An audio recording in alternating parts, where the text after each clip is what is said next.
l'empowerment. Cette technique qui attire de plus en plus de personnes, managers comme chercheurs, consiste à redonner du pouvoir aux employés. Comme nous le verrons, elle génère de nombreuses retombées positives particulièrement intéressantes dans le monde du travail. Voyons tout d'abord les conséquences du don du pouvoir. Le pouvoir est la capacité à générer un changement sur le réel. En d'autres termes, le pouvoir constitue un potentiel de création. Redonner du pouvoir aux employés consiste donc à leur faire percevoir leur aptitude à aboutir à un résultat. En se référant aux réflexions de Marx, il importe que la finalité de la tâche soit visible. Sans cela, le travail devient aliénant. Prenons la métaphore de l'artisan et de l'ouvrier à la chaîne. L'artisan mène toutes les étapes de la construction. Il en possède une vision intégrée, toujours axée sur un but à atteindre. L'ouvrier, lui, ne voit que l'étape à laquelle il est affecté et ne sait que peu de choses sur le processus de construction dans sa totalité. Cela n'a néanmoins de sens que si le résultat n'est pas vain. Une action dont le produit est construit et déconstruit sans cesse incite son acteur à abandonner plus facilement ce travail. Citons une expérience utilisant l'assemblage de figurines en Lego. La figurine était systématiquement démontée pour être de nouveau construite, comme cela est le cas dans le châtiment de Sisyphe. La tâche doit donc avoir un but visible et être non sisyphéenne. Le pouvoir permet aux collaborateurs de percevoir leur impact sur le processus. Le do-it-yourself, le faire soi-même, est de plus en plus populaire aujourd'hui. Des chercheurs se sont intéressés à ce phénomène et ont montré que l'on appréciait davantage un objet que l'on a produit. Au-delà, il apparaît qu'un lien s'établit entre la création et le créateur, un lien que l'on peut approcher du concept d'identité. L'objet devient partie de l'identité personnelle. Le pouvoir, en tant qu'aptitude à créer, apporte du sens à la tâche, supposant que l'individu agit selon ses propres valeurs et standards, autrement dit que c'est son identité propre qui guide ses actes. Beauvois et Joule, en 1998, ont montré qu'influencer un individu peut consister à lui faire ressentir une certaine liberté de choix. En d'autres termes, ils proposent de laisser croire à la cible que l'action qu'elle produit découle de son propre désir et non pas de la volonté de la source d'influence. C'est ce qu'ils appellent la soumission librement consentie. L'individu a le sentiment de posséder une certaine autonomie vis-à-vis de l'action, c'est-à-dire de pouvoir choisir entre l'accomplir ou non. Paradoxalement, c'est justement ce sentiment de liberté qui incite à faire l'action. En d'autres termes, le simple fait de posséder un pouvoir donne l'envie de l'utiliser, c'est-à-dire, dans le cadre du travail, à accomplir la tâche. L'estime de soi vis-à-vis d'une tâche consiste notamment à se sentir capable ou non de la réussir. Cela consiste à se percevoir comme compétent à impacter sur le résultat de l'action, c'est-à-dire apte à générer une transformation de son environnement. Redonner du pouvoir aux employés revient donc ici à leur donner le ressenti de leur compétence à accomplir la tâche. Ces 4 points nous amènent aux travaux de Spitzer en 1995 sur l'empowerment psychologique. En se basant sur Thomas et Welthaus en 1990, elle le définit selon 4 cognitions: sens, autonomie, compétence et impact. Ainsi, l'empowerment consiste en le fait que les individus ou des équipes auxquelles on a redonné du pouvoir sont motivés à agir parce qu'ils ont confiance en leur autonomie et leur capacité d'accomplir un travail sensé qui peut impacter leur organisation, selon Chen et ses collègues en 2007. Intéressons-nous maintenant aux effets de l'empowerment sur le bien-être des employés. Nous adoptons ici une vision large de la notion de bien-être afin d'englober davantage de retombées positives de l'empowerment. Outre l'intérêt direct de l'empowerment pour l'entreprise en termes de performance, de créativité ou encore de comportement citoyen dans l'entreprise, son impact sur le bien-être se traduit sous 2 formes. L'empowerment agit d'une part comme un galvaniseur de plusieurs éléments du bien-être et d'autre part comme un protecteur de différentes dimensions néfastes du travail. Plusieurs études ont montré l'intérêt de l'empowerment concernant la satisfaction des employés vis-à-vis de leur travail, mais également la motivation et l'engagement dans l'organisation, ainsi que bien sûr le sentiment de bien-être des collaborateurs.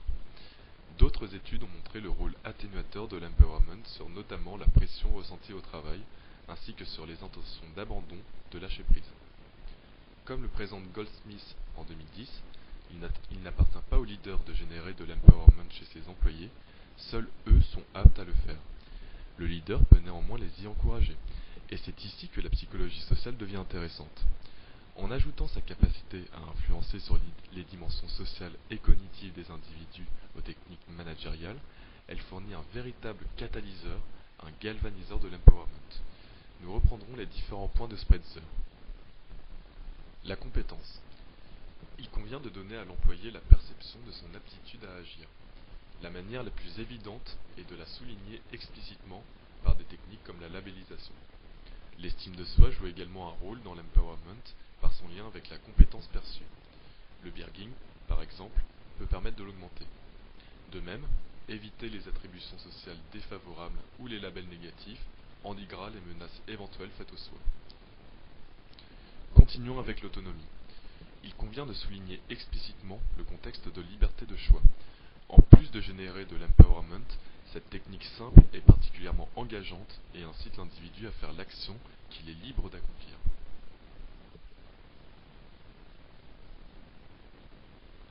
Ajoutons que Rapoport, en 1987, insiste sur l'importance de la participation dans l'empowerment. En effet, souligner le caractère coopératif de la tâche en saillant la possibilité de choix de l'employé, en plus d'augmenter sa performance. Ces deux facteurs, en se combinant, en génèrent un troisième, la participation active. Il est possible de participer passivement, c'est-à-dire être présent dans une situation coopérative sans pour autant agir. En d'autres termes, faire simplement acte de présence. En mettant en saillance la liberté de choix, l'engagement contraint l'individu à être actif.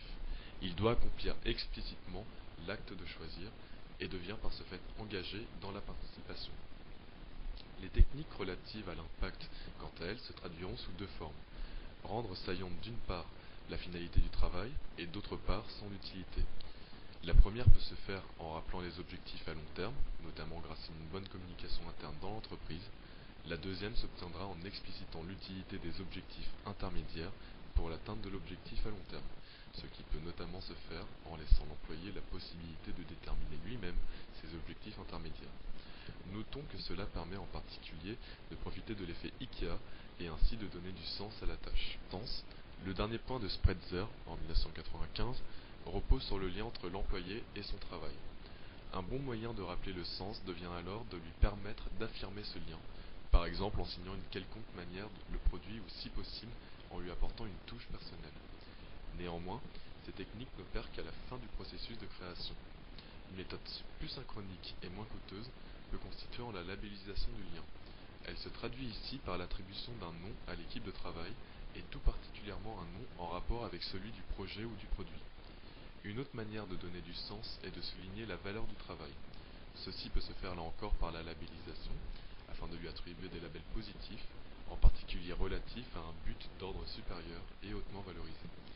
Une utilisation conjointe du leadership permettra notamment d'en augmenter la puissance et la crédibilité. Un grand nombre d'études ont examiné les effets de l'empowerment sur la satisfaction au travail en fonction des différences culturelles. La distance hiérarchique a retenu beaucoup d'attention. Elle se définit comme le degré d'acceptation et d'attente culturelle relative à la distribution inégale de pouvoir et de statut entre les individus. Dans les sociétés avec une distance hiérarchique élevée, la distribution de pouvoir et de statut est inégale. Les individus sont habitués à travailler dans des environnements centralisés où ils peuvent attendre de recevoir des instructions. Dans les sociétés avec une distance hiérarchique faible, la distribution de pouvoir et de statut est plus égale. Les individus sont habitués à être traités comme des égaux, à être consultés et à travailler avec des environnements décentralisés. Les conclusions du rôle de la distance hiérarchique concernant le lien entre l'empowerment et la satisfaction au travail sont hétérogènes. Certaines études montrent que l'effet d'empowerment sur la satisfaction au travail est modéré par la valeur culturelle de la distance hiérarchique, mais d'autres ne montrent pas cet effet. Robert, par exemple, trouve un effet d'empowerment sur la satisfaction au travail en Inde, un pays connu pour sa distance hiérarchique élevée. Cela suggère que la distance hiérarchique pourrait avoir un effet modérateur sur la relation entre empowerment et la satisfaction au travail. La question est alors de savoir d'où peut venir cette hétérogénéité. Lui et ses collègues montrent que cette hétérogénéité est due à certaines questions d'ordre conceptuel et méthodologique, comme la sélection d'échantillons ou l'opérationnalisation de l'empowerment. Ils ne le confirment dans une étude ultérieure. Ils comparent des employés canadiens, distance hiérarchique faible, et chinois, distance hiérarchique élevée, et trouvent que l'empowerment est un outil bénéfique pour augmenter la satisfaction au travail parmi les deux groupes d'employés. Mais les effets sont tributaires du type d'empowerment analysé. Par exemple, l'effet de l'empowerment pour la compétence est plus prononcé au Canada.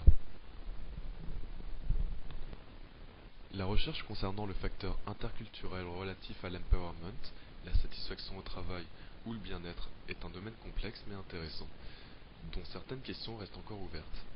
Elle pourrait fournir des implications importantes pour les entreprises internationales et le développement de différents styles de direction.